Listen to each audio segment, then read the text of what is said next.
There are major changes this morning for Australia's billion-dollar cosmetic industry as the regulator cracks down on nurses and dentists performing non-surgical treatments. It comes after a horrifying spate of botched procedures, including botulism and hospitalisation from using dodgy products at home. And now experts are warning that some clinics are putting profits before patient safety. And we're joined now by plastic surgeon Dr. Jack Zamaris. Good morning to you.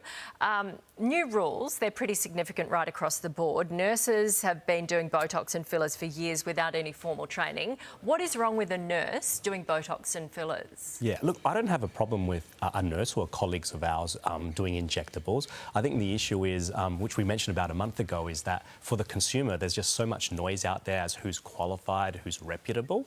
And I think these regulations go towards at least making sure that those practitioners advertising or in that space have the necessary training and are an expert enough to do the actual treatment itself. Okay, so if you're interested in having Botox or fillers, how do you know who's dodgy and who's legit? Yeah, look, great question. And I think in the future that will be easier. But I think it's important to maybe, ask around, ask for referrals, people that have been to that practitioner, ask them about their experience. If they're a young injector, are they a part of a larger group that's got experience? But importantly, you can look up their registration details, and that's going to be one of the new advertising regulations with the new APRA guidelines for non-surgical injection providers. So you can basically go to the APRA website, look up the practitioner that maybe you're going to see whether or not they're a qualified practitioner, either as a dentist, doctor or nurse.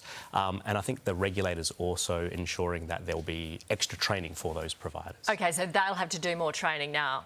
Correct. What sort of training will they have to do? Yeah, I think they haven't exactly said what training was, but they did say that it's definitely not going to be just a weekend course. And they also said that the nurse practitioner or the nurse in general will have to be working as a nurse for 12 months before they embarked on cosmetic injectables.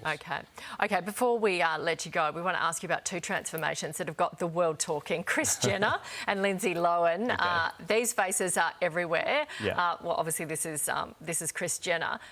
People are saying that, this on the right, her face looks like her daughter. Yeah. Do you know what's happened here? Yeah, I think she's definitely had like a total facial rejuvenation, so including the brow, eyelid area, face and neck. So she's had total comprehensive facial rejuvenation surgery. Because a lot of people seem to have face lifts, but they seem to be in parts. Is this the way plastic surgery is going?